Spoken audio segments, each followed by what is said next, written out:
What up, friends? I am Awake, and today we're going to be reviewing Mass of the Fermenting Dregs' newest album, Awakening Sleeping. This is the newest album by Japanese rock and post-hardcore band Mass of the Fermenting Dregs. This is the band's first album since 2018's No New World, an album that sparked a shift in sound for the group, with them tuning their guitars a bit lighter and heading in a more shoegaze influence direction. That album was fun in its own right, and that largely continues with this one too. We get some glimpses of the harder sounds from their past, but most of what's on here feels like a logical next step considering where they went with their previous album. Now, I don't have lyric translations for these songs, so I'm mostly going to be commenting on the vocal performances and the instrumentals. The opening track, Dramatic, is a wistful and serene fuzzy rock tune, feeling right at home on like a drive by the beach or something. The guitar tone is warm and inviting, and the vocals also have a longing to them that's just enhanced by the reverb on this track. The pacing of the track is also pretty engaging, as while it is fairly mellow overall, it does have a drive to it that gives off the impression of moving forward and moving with purpose, despite it having some somber undertones. No Need takes things in a harder direction with a bigger drum presence and some wailing guitars at times. It's a pretty consistent force, which makes it fairly engaging. However, it also is a bit repetitive as well. It largely stays in one place for most of its runtime, which makes it not as engaging as it could have been. However, the place that it does stay in is pretty good, and I like the sort of instrumental switch up near the last third of the song. Melt definitely sounds more committed to these harder sounds with the chunky guitars on this one, as well as more punchy riffs, vocals, and drums. The bass is also nice and forceful, and I think the repetition on this track works a bit better thanks to its overall heavier instrumental. The gradual addition of background vocals and different vocal inflections also sounded pretty natural, and I like how the guitar solo added even more of an edge to the track. 1960 is the longest song on the record, being an 8.5-minute epic of sorts. The build up to each part is fairly smooth, and I like the different sort of guitar riffs and tones that we've got going on here. It almost sounds a bit post-punky or early new wave, which is pretty different for the group, and I think it stands out in the track list because of it. However, I also think the song has the problem of some parts repeating more than they need to, and some parts also being much less interesting compared to others, especially before the track really gets going. It's a longer song, but strangely I feel like it didn't have enough stuff in it, if that makes sense. Helluva almost sounds like a nu metal song at times, thanks to Japanese rapper Taigen Kawabe.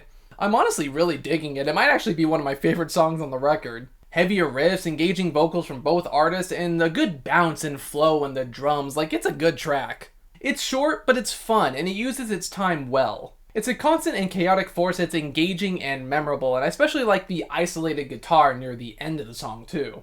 Ashes is really catchy. It almost reminds me of something that like the Pillows would do, weirdly. It's a light and free sound, which makes it feel very pleasant and nostalgic in a way. The vocals are also super sweet and youthful. We have like that dual vocal dynamic going on here, and I'm also really digging the shoegaze influence on this track, from the guitars to the vocals and fuzziness of the drums. Birds in Rhythm is another pleasant and light tune with very light vocals to match. I again like the shoegaze oriented direction that this track goes in, with the very lush and full sounding guitars and bass. The vocals really fit this style, I think, and that chorus especially is breezy and elegant, feeling like a good combination and culmination of all of this track's elements.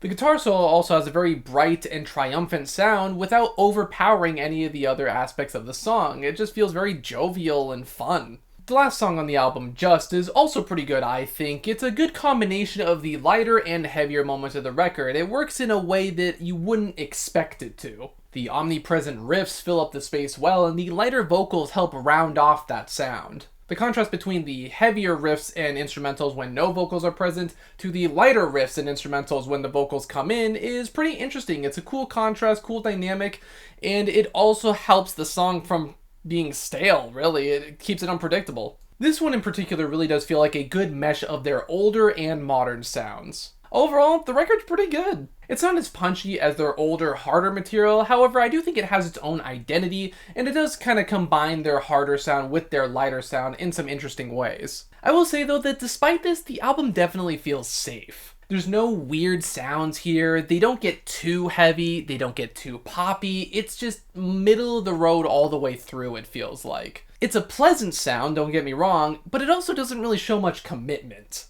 I feel like the last 4 songs on the record are definitely the best, honing in on that shoegaze influence sound with the occasional heavy moment thrown in. If they committed more to that style, alongside throwing in an oddball track like Helluva in here and there, I feel like it would have made a much bolder statement, even if the album as it is right now is pretty pleasant. Overall, I'm feeling a strong 6 on this newest album by the Mass of the Fermenting Dregs. But of course, we still have to talk about album covers on this show, and this one is very much in line with their previous album covers, going in a sort of anime, manga-inspired direction. I think the color combinations on this one were pretty nice. It does fit that sort of breezy, shoegazy aesthetic. It definitely has that beach vibe to it, if that makes sense. I mean, the girl is in the water. It writes itself, you know?